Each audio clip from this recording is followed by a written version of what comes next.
I always thought I knew what love looked like. I believed in the warmth of family dinners, in the comfort of a mother's hug, and the loyalty that came with being part of a home. But sometimes the people you trust the most carry secrets so deep, they hide in plain sight, just behind a look, a glance that lingers 1 second too long.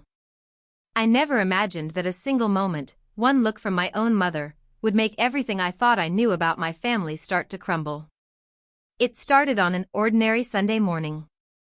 The kind where the sunlight filters in just right through the kitchen window and the smell of pancakes makes everything feel safe. My father sat across the table sipping coffee, reading the paper like always. My mother was humming softly as she moved between the stove and the sink. And then, the doorbell rang. He was just a family friend, or that's what I had been told. Mark. Charming, always smiling, a bit younger than my dad but older than me.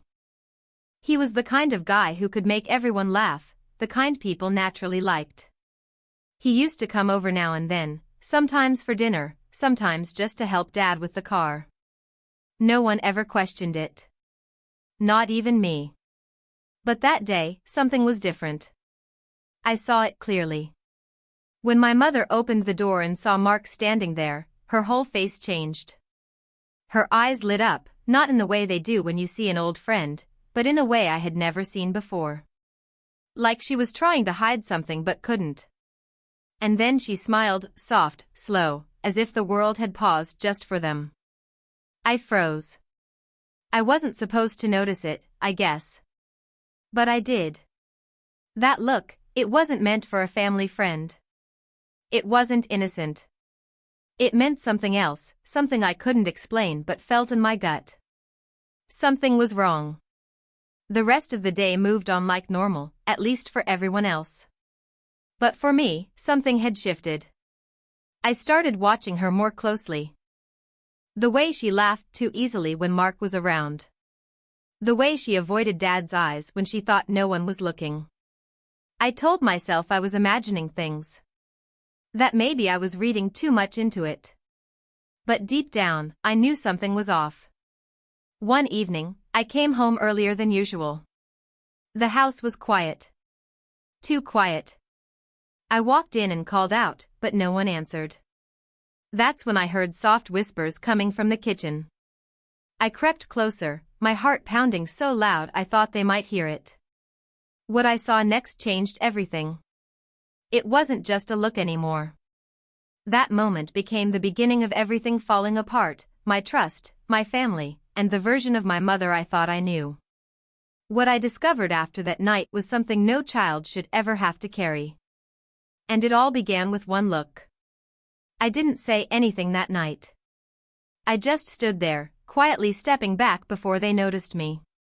My hands were shaking, my mind trying to process what I had seen. It wasn't anything dramatic, no one was kissing or caught in some obvious way. But it was the closeness, the way my mother stood just inches away from Mark, her voice softer than usual, her smile too private. And Mark, he wasn't acting like a visitor. He was acting like he belonged there. That night, I couldn't sleep. I kept staring at the ceiling, asking myself the same question over and over again, was I imagining it? Was I reading too much into something that wasn't really there? But my gut said otherwise. Something in the way she looked at him, the way she brushed a strand of hair behind her ear while talking to him, it felt too familiar. Too intentional. Over the next few days, I started paying attention to the little things. Things I had ignored before. Like how my mother always made Mark's favorite dessert whenever he visited. How she laughed more when he was around. How my dad seemed almost invisible during those moments, sitting in the background while Mom and Mark talked like old friends sharing some secret world. And then there were the phone calls. My mother never used to take calls in the laundry room. But suddenly, she started spending more time there, whispering into the phone with the door closed. Whenever I'd walk past, she'd lower her voice or hang up quickly. And if I asked who it was, she'd just smile and say, just a friend. That's when I began questioning everything. Were there signs all along that I just didn't see? Did my dad really not notice, or was he pretending not to? And who even was Mark, really? How did he get so close to our family? Why was he always around? I tried asking subtle questions, testing the waters. But my mother was careful, too careful. Her answers were always vague, always just enough to move on. And the more she dodged, the more I knew there was something to hide. The house started to feel different. It wasn't warm anymore. It was quiet, tense. Like everyone was acting for each other, walking on eggshells without knowing why. But I knew. I just didn't know what to do with it yet. And all the while, that look haunted me. The look that started it all. A week passed, then another. The more I watched, the more uneasy I felt. Mark's visits became more frequent and oddly timed, sometimes during the day when Dad wasn't home. Once, I came home from school early and saw his car parked 2 blocks down, as if he didn't want anyone to notice. But I noticed. I noticed everything. At school, I started pulling away from my friends. I couldn't focus, couldn't laugh at their jokes like I used to. I was carrying this strange weight inside me. Something that didn't belong to me, but now it was mine anyway. I felt trapped. I couldn't tell Dad. I couldn't tell anyone. Who would even believe me? It sounded crazy. Even I didn't want it to be true. I started keeping a journal, writing down every detail, every visit, every strange look, every quiet phone call. It felt like the only way to hold on to what I was seeing, to make sure I wasn't losing my mind. But the more I wrote, the more real it all became. This wasn't just some teenage overthinking. This was a pattern. Something secret. Something dangerous to our family. One night, during dinner, Mark texted my mother. I saw her phone light up on the counter, and the name flashed for just a second. Her hand moved fast, almost too fast, as she grabbed it and turned it over.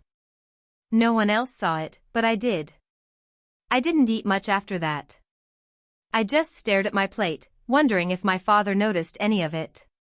He laughed at something she said, completely unaware, or maybe pretending. That made me even more confused. Was he blind, or just choosing not to see? Around that time, I started catching my mom staring at me. Not in a warm, motherly way, but as if she was wondering if I knew. Like she could feel my eyes on her, feel my thoughts. It became a silent game between us. She'd smile, act normal, but behind her eyes, there was something else. Guilt maybe. Or fear. Or worse, nothing at all. I even tried talking to Mark one day, casually. Asked him about his job, his life. He was smooth, always smiling, never giving anything away. But his eyes shifted when I brought up my dad. Just a flicker, but enough to know he felt something too. And that's when I realized. I wasn't just watching a story unfold. I was standing right in the middle of it. It all came to a head on a rainy Thursday evening. The kind of night where the sky stays dark too early, and everything feels a little heavier. I came home soaked from the bus stop. The lights in the house were off, which was strange. My mom was almost always in the kitchen by then, making tea or prepping dinner. But that night, there was silence. I walked in slowly, trying not to make noise. I don't know why I was being careful, it was my house, after all. But something inside me was warning me. Something didn't feel right. I put my bag down and took a few steps toward the hallway when I heard faint voices, low, hurried, coming from the living room. I froze. One voice was definitely hers. Soft, emotional. The other was Mark. I could tell from the rhythm, the way he spoke her name. I stepped closer, heart racing, my shoes still dripping onto the wooden floor. I didn't want to listen, but I couldn't stop myself. Every step felt like a betrayal, but not listening felt worse. They weren't arguing. That's what chilled me. They were whispering, intimate, close. She was telling him something about timing, about how things couldn't go on like this. He said he understood, but he sounded frustrated, like he'd been waiting too long. I couldn't see their faces, just shadows through the cracked doorway. But their closeness told me everything. I backed away, almost tripping over the corner of the rug. My chest was tight, like I couldn't breathe. I went up to my room, locked the door, and sat in the dark. My hands were shaking. This wasn't a suspicion anymore. It was real. It was happening right under our roof, and no one knew except me. Later that night, my father came home. I listened as he greeted them both like everything was normal. I wanted to scream, to tell him not to be so blind, to see what I saw. But I couldn't. I didn't have proof, only moments. Glances. Words behind walls. I decided then that I needed to know the whole truth. No more guessing. No more hoping it was all in my head. I had to see it clearly, without a doubt. I had to know what kind of person my mother really was, and how long this had been going on behind my father's back. Because once I knew, I couldn't unknow. And after that, nothing would ever be the same. I thought I was prepared for anything. I thought once I accepted the truth, that my mother was involved in something secret with Mark, I could brace myself for whatever came next. But nothing could have prepared me for what I found just a few days later. That weekend, my dad asked me to help him clean out the old cabinet in the storage room. He was looking for some tools, and honestly, I needed the distraction. We were pulling out boxes of old photo albums, birthday cards, random stuff that had been sitting there for years. That's when I came across a plain black notebook wedged between two boxes. It didn't look familiar. It didn't have a label, no name. I flipped it open, thinking maybe it was a list of old expenses or recipes. But it wasn't that. It was my mother's handwriting. Pages and pages of thoughts, entries dated months back. At first, it was boring stuff, groceries, reminders, chores. Then it shifted. The entries got personal. Detailed. Conflicted. She wrote about feeling trapped. About how her life had started to feel like a role she was playing, not one she chose. She never mentioned names directly, but there were clues. Mentions of a he that made her feel seen again. How she hadn't felt that way in years. How she knew what she was doing was wrong, but how part of her didn't care anymore. And then, one line stood out, sharp and clear, he says he can give me a new life. He wants me to leave with him. But I'm scared, because it would destroy everything. My hands were cold. I could barely keep turning the pages. That wasn't just an affair. That was a plan. A life-changing decision waiting to happen. My mother was thinking about leaving us. Leaving me. I quickly hid the notebook in my room. I didn't tell my dad. I didn't know how. But that night, everything changed. Suddenly, I wasn't just afraid of her secret being exposed. I was afraid of waking up one day and finding her gone. And then came the next twist. I was in the kitchen alone when I saw Dad's phone buzz on the counter. A message preview popped up, and I froze when I saw the name, Mark. But it wasn't my mom's phone. It was my dad's. The message was short, still good for tomorrow? She won't know a thing. My entire body went numb. Why was Mark texting my dad? Why was he pretending to hide something from her now? That's when a terrifying thought crept in. What if my father wasn't as clueless as I thought? What if he knew everything? Or worse, what if he had his own game playing in the background? The betrayal I thought belonged to just one person might be a web with more than two. Suddenly, I wasn't sure who was lying to who. And I had no idea who I could trust anymore. I couldn't sleep that night. The notebook was still under my bed, and the image of that message on my dad's phone kept flashing through my mind. She won't know a thing. The words played on repeat, louder than my thoughts. For weeks I believed my dad was the one being betrayed, but now, something was off. The roles were shifting, and I didn't know who was hiding what anymore. The next morning, I decided to follow my dad. I told them both I had an early class and left the house, but instead of school, I stayed near the street corner, waiting. At around 10, he left the house. I followed from a distance, careful not to get too close. He drove across town and pulled into the parking lot of a small diner. A few minutes later, Mark showed up. They sat at a table by the window. From where I stood across the street, I couldn't hear them, but I could see enough. They weren't arguing. They looked calm, even friendly. At one point, my dad leaned in and said something that made Mark nod seriously. Then they both shook hands, and Mark left. My dad stayed behind, staring out the window like he was deep in thought. I went home before he did, confused, heart racing. When he walked through the door later, I pretended everything was normal. But my mind was spinning. What were they planning? What did my dad know that I didn't? That evening, everything came crashing down. I came downstairs to find my parents in the living room. My dad was holding the black notebook. My notebook. I must have forgotten to lock my door. My mom looked pale. My dad looked calm, too calm. He didn't yell. He didn't even look angry. He simply said, "So now we're all on the same page." My mother looked at me, tears in her eyes. "You read it?" she asked softly. I nodded, not trusting my voice. Then my dad took a deep breath and said something that flipped everything on its head. "I've known for a while. I've been letting it play out. I wanted to see if she would tell me the truth." He looked at my mom, not with hate, but disappointment. She didn't. I thought that was it, the end of our family. But then he added, "Mark's been helping me. He's not who you think he is. He used to be a private investigator. I hired him months ago." I froze.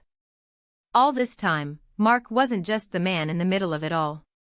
He was part of my father's plan.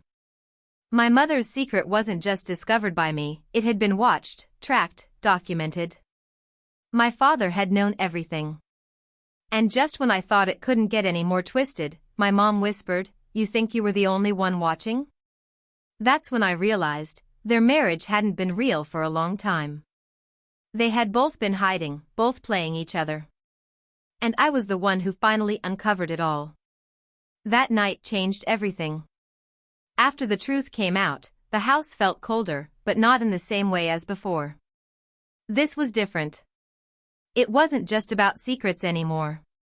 It was about realizing that the people you think you know best can live entire lives behind closed doors, even while sitting across the same dinner table. My parents sat together for hours after that. No yelling. No dramatic ending. Just a quiet conversation between two people who had once loved each other but had clearly drifted so far apart they could no longer pretend. I didn't stay in the room. I didn't need to hear every word. I already knew more than I ever wanted to. In the days that followed, everything came out in the open. My dad admitted that he'd suspected the affair for almost a year but didn't want to confront it without proof. That's why he hired Mark, someone he trusted from his past, someone who could get close without raising suspicion. It worked better than expected, maybe too well. Somewhere along the way, Mark started to blur the lines. He never crossed them, not physically, my dad believed. But emotionally, the bond was there. It was real. And it hurt my father deeply, even though he saw it coming. As for my mom, she didn't deny it. She said she never meant to fall for someone else, that it happened slowly, like water seeping through cracks. She felt invisible in the marriage and had stopped hoping things would ever change. Her notebook was never meant to be read by anyone. It was just her way of dealing with a life she didn't know how to fix. They eventually agreed to separate, peacefully. No long battles, no court fights.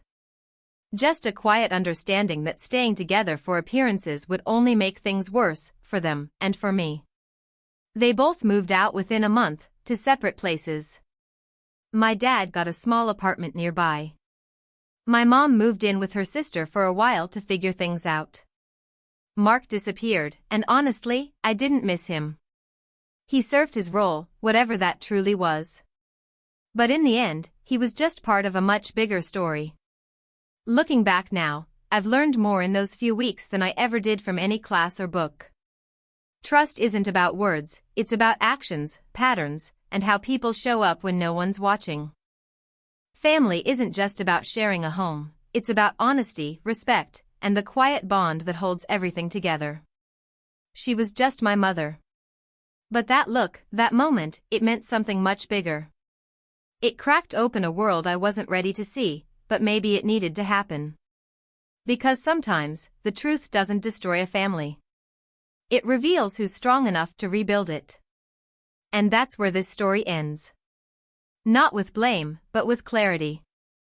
Not with anger, but with lessons that I'll carry for the rest of my life.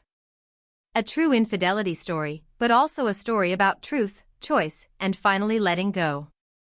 52.